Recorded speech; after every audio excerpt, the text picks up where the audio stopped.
పుత్రుడు.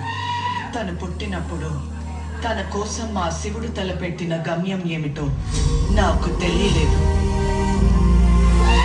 తన మరణం ఆ ప్రయాణానికి నాంది మాత్రమే అని, ఆ గమ్యం వైపు వేసే మొదటి అడుగని తెలియలేదు. తన కోసం దేవతలకి అసురులకి మధ్య జరిగిన ఆ యోధుడి ప్రయాణంలో 2వ అధ్యాయమని తెలియలేదు. తప్పుకో విశాసుర, బాహుబలి నావాడు. సోదరా ఇంద్ర, నీకు బాహుబలి కావాలంటే నన్ను గెలిచి తీసుకో.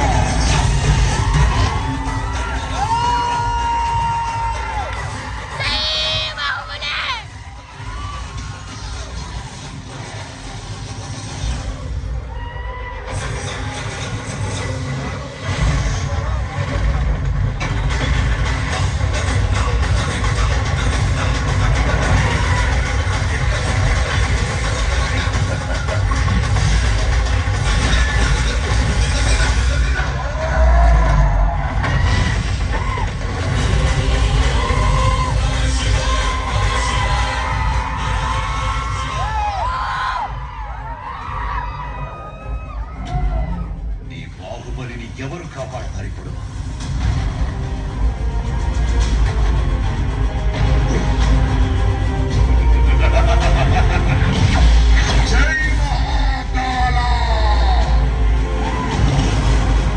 అది అదే ప్రశ్న అయిందా, ఇప్పుడు నిన్నెవరు కాపాడతారా అని.